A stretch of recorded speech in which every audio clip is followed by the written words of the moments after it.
श्री हरिवंश प्यारे भगतों, स्वागत है आपका हमारी आज की एक और कृष्ण अनुभव की सत्य घटना में। आशा करते हैं आपको वीडियो पसंद आएगी, तो बने रहे वीडियो के अंत तक और वृंदावन के मीठे अनुभव का आनंद उठाए। तो दोस्तों, एक बार की बात है, श्री वृंदावन की ब्रज भूमि में रहने वाला चंदन अपने माँ बाप का इकलौता बेटा था। दिन भर वो ब्रज की रज में लोटपोट होता रहता और अपने सखाओं के साथ अटखेलियां करता। सखाओं के साथ गैया चराने जाता। शाम होने पर यमुना जी में स्नान करके वापस घर आकर माँ बाप के चरण छूकर प्रसादी पाता। यही उसकी दिनचर्या थी। चंदन में धीरे धीरे ठाकुर जी के प्रति सखी भाव जागृत होने लगा। अब वह ठाकुर जी की सखियों की तरह चलता, कभी कभी सर पर चुनरी ओढ़ता और कभी आंखों में काजल लगा लेता। एक दिन उसके मामा, जो कि बनारस शहर में रहने वाले थे, वृंदावन आए। जब उन्होंने चंदन को सखी भाव में देखा तो हैरान होकर चंदन की मां से बोले कि चंदन तो आपका इकलौता बेटा है, इसको थोड़ा पढ़ा लिखा लो ताकि वो कुछ काबिल बन सके। चंदन के माता पिता उसके मामा की बात सुनकर सोचने लगे कि हाँ, कह तो ये ठीक ही रहा है, और उन्होंने चंदन को उसके मामा के साथ शहर में पढ़ने के लिए भेज दिया। शहर में पहले तो चंदन का मन नहीं लगा, लेकिन धीरे धीरे उसका मन वहां लग गया और बड़े अच्छे से पढ़ाई करने लगा।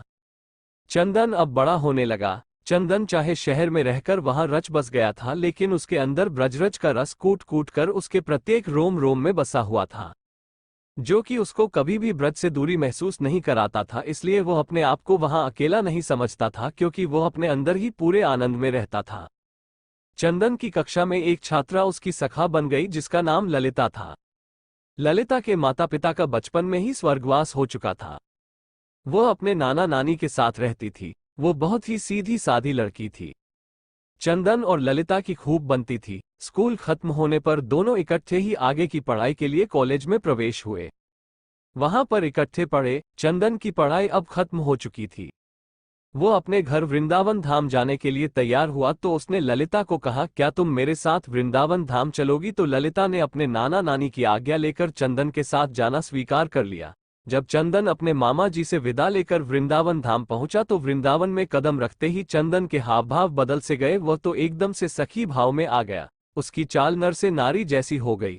वह अपनी कमर में हाथ रखकर चलने लगा। अचानक से उसकी चाल में आए परिवर्तन को देखकर ललिता हैरान होकर उसको देखती रही, लेकिन वो बोली कुछ नहीं।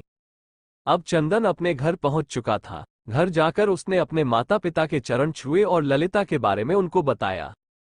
ललिता की सुंदरता और सादगी को देखकर चंदन के माता पिता भी बहुत प्रसन्न हुए।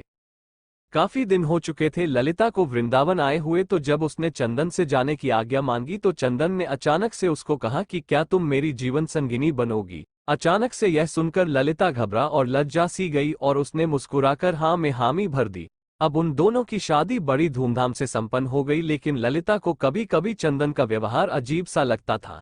चंदन कभी कभी अपनी आंखों में काजल लगाकर, सर पर चुनरी ओढ़कर, कमर पर हाथ रखकर न जाने कौन सा नृत्य करता रहता और किसको रिझाता रहता। ललिता को ये सब समझ नहीं आता।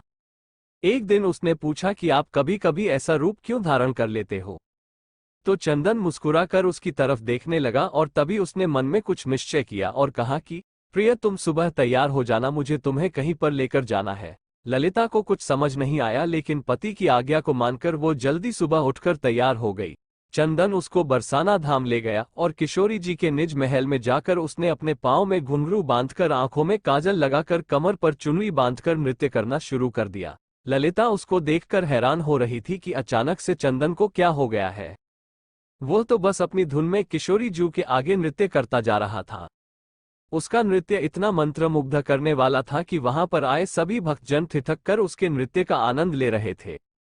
बाहर से कभी कभी पवन का एक झोंका आकर चंदन के नृत्य का आनंद ले जाता, और कभी कभी सूरज की किरणें अंदर आकर चंदन के पैरों में बजते नूपुर से निकली राधे राधे की ध्वनि को सुनकर आनंदित हो जाती। जब चंदन थोड़ा शांत हुआ तो उसने ललिता को बताया कि यह हमारी लाडली सरकार है, इनको नमन करो। ललिता को तब भी कुछ समझ न आया। वो अभी भी असमंजस में थी। किशोरी जी को प्रणाम करके वह वापस वृंदावन आ गए। दूसरी ओर उसी शाम ठाकुर जी और किशोरी जी यमुना जी में नौक विहार करने के लिए निकले। नौक बहुत ही सुंदर तरीके से सजी हुई थी। नौक में चारों ओर कमल और मोगरे के फूल लगे हुए थे। नौक में ठाकुर जी और किशोरी जी आमने सामने बैठकर एक दूसरे के रूप रस का पान कर रहे थे और उनके पीछे बैठी एक सखी हाथ में पतवार को लिए नौक को चला रही थी।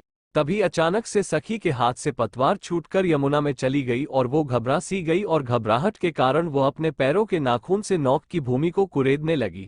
तभी अचानक से ठाकुर जी का ध्यान पीछे बैठी सखी पर पड़ा और बोले, अरे सखी, इतनी घबराई हुई क्यों हो? उसने हाथ जोड़कर बड़ी विनम्रता से कहा, कन्हैया, मेरी पतवार यमुना जी में गिर गई है। तो ठाकुर जी मुस्कुरा कर बोले, इसमें घबराने की क्या बात है, और आंखों ही आंखों में उन्होंने किशोरी जी को कुछ इशारा किया। अब एक तरफ से किशोरी जी ने और दूसरी तरफ से ठाकुर जी ने अपने हाथ को यमुना जी में डाल दिया और वो दोनों अपने दोनों हाथों को पतवार की तरह चलाने लगे। झुकने के कारण किशोरी जी के सिर पर ओढ़ी चुनरी यमुना जी में भीग रही थी और उधर दूसरी तरफ ठाकुर जी का गले में पड़ा पीतांबर यमुना जी में भीग रहा था। हाथों पर पीतांबर और चुनरी पर लगा इत्र यमुना जी में घुल मिल गया था।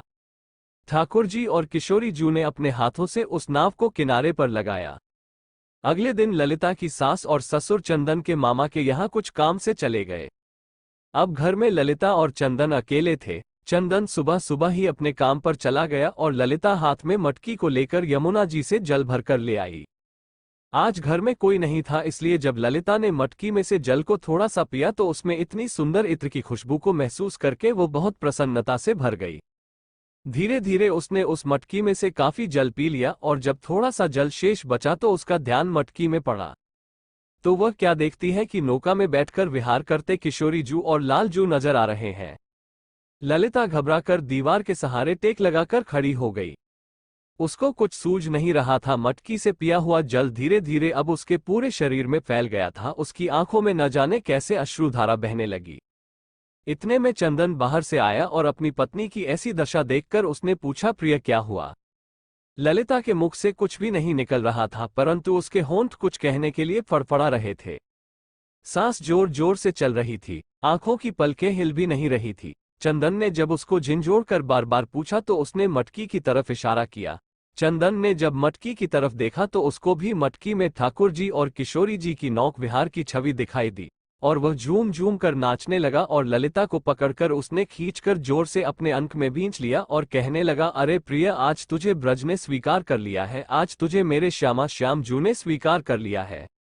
ललिता कुछ समझ नहीं पा रही थी और चंदन की तरफ देखी जा रही थी। तो चंदन ने उसको समझाते हुए कहा कि तुम्हारे कोई पुण्य कर्म थे जो तुझे ब्रज में कदम रखने का सौभाग्य प्राप्त हुआ, लेकिन ब्रज में कदम रखकर तुम्हें सुख प्राप्त हो रहा था, लेकिन उस सुख को आनंद में बदलने के लिए तुझे किशोरी जी की आज्ञा की प्राप्ति जरूरी थी। इसलिए मैं तुझे बरसाना धाम ले गया था ताकि तुझे भी वहां पर किशोरी जी का आशीर्वाद प्राप्त हो। यह उन्हीं की कृपा प्राप्ति है जो आज तुम्हें ठाकुर जी और किशोरी जी के नौक विहार के दर्शन इस मटकी में प्राप्त हुए हैं, क्योंकि आज तुझे ठाकुर जी और किशोरी जी ने अपना लिया है। जो यमुना जी का जल धीरे धीरे उसके शरीर में प्रवेश हुआ था, वो ठाकुर और किशोरी जी की कृपा की छलनी से उसके पाप नीचे बैठ गए थे और अब उसके पुण्य कर्म ऊपर थे, इसलिए ललिता को इस आनंद की प्राप्ति हो चुकी थी। तो दोस्तों, ब्रज में तो हर कोई आता जाता रहता है और उसको सुख की प्राप्ति होती रहती है, लेकिन जिस पर ठाकुर जी व किशोरी जी की कृपा हो उसको सुख के साथ साथ ठाकुर जी के आनंद की भी प्राप्ति होती है। इसलिए हमें ठाकुर जी के मीठे आनंद को अपने रोम रोम में प्रवेश करा के उस आनंद से प्राप्त प्रेम की मृग तृष्णा को इतना बढ़ाएं कि वो प्रेम आंखों में निकलने वाले नमकीन अश्रुओं के द्वारा बहकर ठाकुर जी और किशोरी जी की मीठी कृपा से सरोबार हो सके। तो दोस्तों, आज की वीडियो में इतना ही। मिलते हैं ऐसे ही और कृष्ण अनुभव के साथ। वीडियो पसंद आए तो कमेंट में राधे कृष्णा जरूर लिखें।